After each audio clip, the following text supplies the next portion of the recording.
नमस्कार, मैं हूं शैलेंद्र सिंह और आप देख रहे हैं हमारा YouTube चैनल शब्द शब्द शैलेंद्र सिंह। आज हम बात करेंगे मुख्तार अंसारी की। मुख्तार अंसारी, जिनको बाहुबली कहा जाता है। बाहुबली कौन होता है? बाहुबली वो है कि जो किसी भी तरीके का अपराध करने से डरे नहीं, अपराध कर ले तो कोई उसके खिलाफ बोले नहीं, कोई उसके खिलाफ मुकदमा न लिखा सके। अगर मुकदमा लिख जाए तो पुलिस विवेचना न कर पाए, जिससे कि मुकदमा सज़ा तक पहुंच सके और हालात ऐसे हो जाएं कि अदालतों तक को उनके मुकदमों पर फैसला देने पर कई बार सोचना पड़े। इसको ही बाहुबली कहते हैं और मुख्तार अंसारी का नाम ऐसे ही बाहुबलियों में है। 40 साल के आपराधिक इतिहास में उनको पहली बार उम्र कैद की सज़ा मिली है। बहुत सारे ऐसे मामले थे जिनमें पुलिस ने विवेचना नहीं की सही से, मुकदमे दर्ज नहीं हुए और अगर सब कुछ हुआ, मसला अदालत तक पहुंचा, तो वहां पे गवाह मुकर गए और मुकदमा छूट गया। जिन लोगों की सरेआम लोगों के सामने मुख्तार अंसारी ने हत्या की, वो भी उनके खिलाफ बोलने को तैयार नहीं हुए, लिहाजा गवाही नहीं दे पाए और मुकदमा छूट गया। इस मामले में जो सरकारें थी उनकी भी अपनी एक भूमिका थी। एक पुलिस ऑफिसर थे जिन्होंने मुख्तार अंसारी की जो मशीन गन है वो पकड़ी, उनको तबादला किया गया, उनके खिलाफ मुकदमे किए गए और जब उन्होंने नौकरी छोड़ी तो पुलिस अधिकारी के खिलाफ ही सरकार ने मुकदमा कर दिया।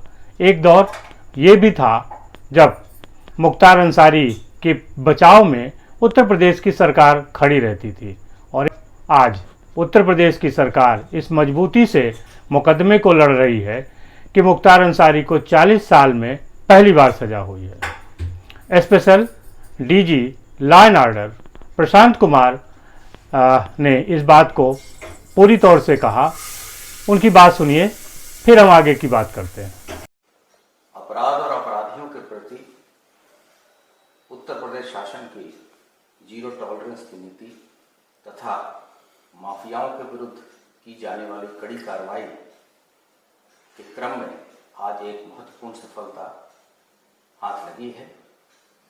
इसी क्रम में दिनांक 3/8/1991 को वाराणसी के व्यस्ततम क्षेत्र मलदहिया थाना क्षेत्र चेतगंज में एक राजनीतिक व्यक्ति अवधेश राय की जो हत्या सनसनीखेज तरीके से गोली मार के की गई, उक्त अभियोग में आज माननीय MP MLA न्यायालय द्वारा साक्ष्यों के परीक्षण तथा सुनवाई की कार्रवाई पूर्ण होने के उपरांत अभियुक्त मुख्तार अंसारी को आजीवन कारावास तथा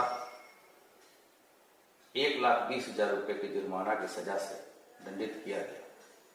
अभियुक्त मुख्तार अंसारी आपराधिक माफिया गैंग IS 191 का गैंग लीडर है तथा ये थाना मोहम्मदाबाद गाजीपुर का मजारिया हिस्ट्री शीटर है, जिसका खाका HS नंबर 16B है। इसके विरुद्ध उत्तर प्रदेश, पंजाब, नई दिल्ली तथा अन्य प्रदेशों में कुल 161 अभियोग पंजीकृत हैं। जो सजा का विवरण है वो उसमें गैंगस्टर एक्ट में 3 मुकदमों में सजा सुनाई गई है तथा लखनऊ कमिश्नरेट के एक IPC के क्राइम में अपील के दौरान 7 साल की सजा सुनाई जा चुकी है।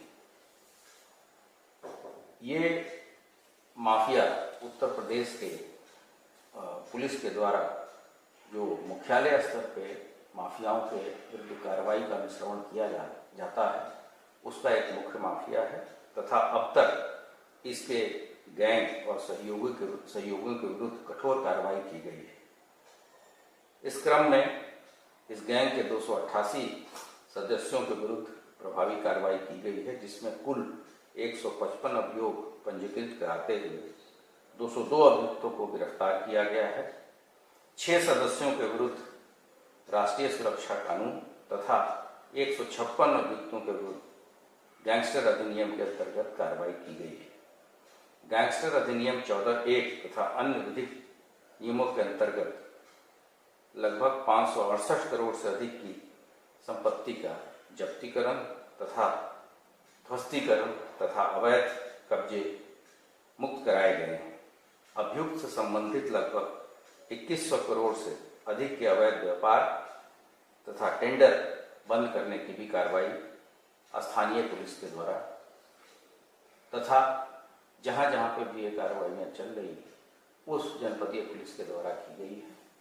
ये सजा दिलाने की जो प्रक्रिया है वो ये प्रूव करती है कि पुलिस विभाग तथा अभियोजन विभाग के बीच बहुत ही अच्छा समन्वय है तथा साक्षियों को समय समय पे कोर्ट में माननीय न्यायालय के समक्ष पेश किया गया तथा माननीय न्यायालय ने सभी चीज़ों को मद्देनजर रखते हुए ये सजा सुनाई। ये थी स्पेशल डीजी प्रशांत कुमार की बात।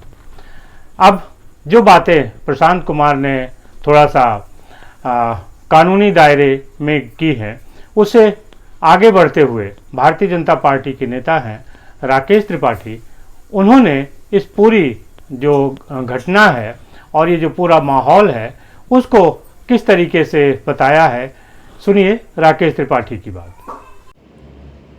मुख्तार अंसारी जैसे माफिया जो जराइम की दुनिया के बेताज बादशाह हुआ करते थे, योगी आदित्यनाथ सरकार आने के बाद कानून का कठोरता से शिकंजा कसा है।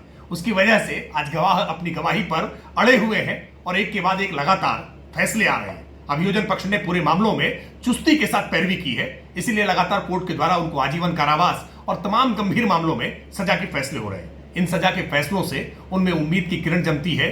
जो मुख्तार अंसारी के अपराधों से पीड़ित थे, उनके जख्मों पर मरहम लगता है। योगी आदित्यनाथ सरकार में किसी भी माफिया को माफी नहीं मिल सकती है। दरअसल राकेश त्रिपाठी और प्रशांत कुमार ने जो कहा वो आज की सरकार की हकीकत है और आज की सरकार ने जिस तरीके से माफियाओं पर शिकंजा कसा है, ये उसी का नतीजा है कि मुख्तार अंसारी के खिलाफ सजा का ऐलान हुआ और अब उनको उम्र कैद हुई है, लिहाजा वो जेल में रहेंगे। अवधेश राय कांग्रेस के नेता थे और उनकी हत्या 1991 में हुई थी। 30 साल से अधिक का समय हो गया है तब ये फैसला आया है। इस फैसले में एक और ख़ास बात है कि इसकी जो मूल पत्रावली पर यह फैसला नहीं हुआ है, ये जो फोटोकॉपी थी उस पर यह फैसला हुआ है।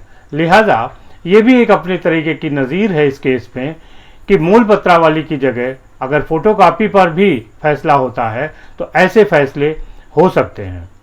मुख्तार अंसारी ने इसके पहले कृष्णानंद राय हत्याकांड में बरी हुए, नंदकिशोर रूंगटा जो व्यापारी थे उनके अपहरण का मुकदमा था उसमें वो बरी हुए, और ऐसे दर्जनों मसले हैं जिन पे कि वो उनके खिलाफ गवाह बोल नहीं सके।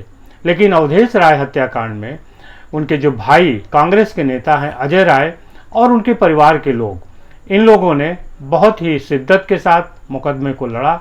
लिहाजा ये मुकदमा इस स्थिति तक पहुंचा कि मुख्तार अंसारी को सजा हुई।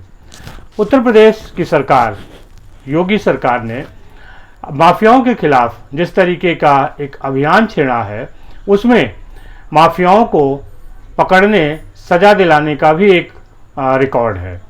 अभियोजन पक्ष जिस तरीके से पूरे मसलों को सामने रख रहा है, उससे उनका सजा पाना तय हो जाता है।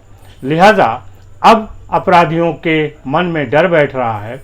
अन्यथा पहले की जो सरकारें होती थी, चाहे समाजवादी की पार्टी की हों या बसपा की हों, वो मुख्तार अंसारी के साथ खड़ी होती थी। कई बार ऐसे अवसर भी आए जहां पे मुख्तार अंसारी के मुकदमे वापस लेने का प्रयास किया गया। कुछ में अदालतों ने टिप्पणियां की और मुकदमा वापस लेने से इनकार कर दिया। लिहाजा वो मुकदमे वापस नहीं हो पाए। आज मुख्तार अंसारी का जो साम्राज्य है वो टूट चुका है। मुख्तार अंसारी के परिवार के लोग या तो जेल में हैं या फरार हैं। जो लोग ये कहते थे कि मुख्तार अंसारी के आतंक का सूरज कभी डूब नहीं सकता, उनको ये देखना चाहिए। सिर्फ पूर्वांचल ही नहीं, उत्तर प्रदेश ही नहीं, प्रदेश के बाहर भी मुख्तार अंसारी का अपना रसूख था। वो दौर था जब काले रंग की गाड़ियाँ एक खास नंबर के साथ शहरों में दौड़ती थी और किसी भी ट्रैफिक पुलिस की हिम्मत नहीं होती थी कि उन गाड़ियों को रोक ले। सबको पता होता था कि काले रंग की इस सीरीज की जो गाड़ियां हैं वो मुख्तार अंसारी की हैं। उन गाड़ियों में बदमाश भी चलते थे, तमाम गलत काम भी होते थे, लेकिन शासन की हिम्मत नहीं थी, पुलिस की हिम्मत नहीं होती थी कि वो उन गाड़ियों को रोक सके, क्योंकि पुलिस वही है, बस उसको हिम्मत देने वाला जो सरकार है वो नहीं थी। पुलिस को लगता था कि जब LMG बरामद करने वाले पुलिस अधिकारी के साथ ऐसा सलूक हुआ कि उनको नौकरी छोड़नी पड़ी, इस्तीफा देना पड़ा और उसके बाद भी उनके ऊपर मुकदमा हुआ, अदालत से लड़े, और जब सरकार योगी की आई तब उन्होंने मामले की जांच कराई और पुलिस अधिकारी को मुकदमे से निजात मिल सकी। ये एक जो जनता का जो विश्वास है वो इसलिए है क्योंकि उसको लगता है कि योगी सरकार में अपराधी या तो जेल में होंगे या फिर वो फरार होंगे, और एक दूसरी स्थिति भी है कि या तो उनके साथ कभी दुर्घटना हो जाएगी, कभी उनकी हत्या हो जाएगी। अतीक अहमद का उदाहरण सामने है और मुख्तार अंसारी का भी उदाहरण सामने है।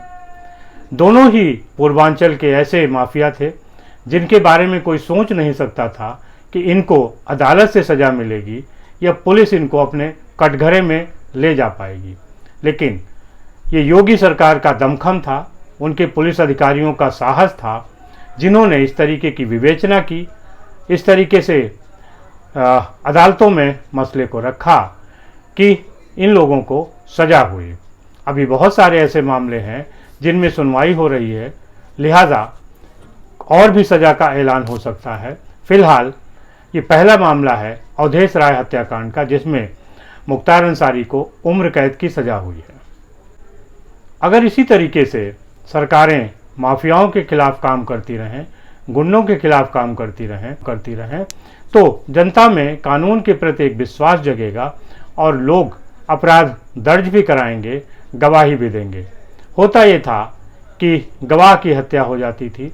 अतीक अहमद कांड में साफ साफ यही हुआ कि गवाह की हत्या हुई, और उसके बाद जो मुख्तार अंसारी का केस है वो भी ऐसा था कि जहां दिन दहाड़े हत्याकांड होते रहे और उनके खिलाफ कोई गवाही देने नहीं आया।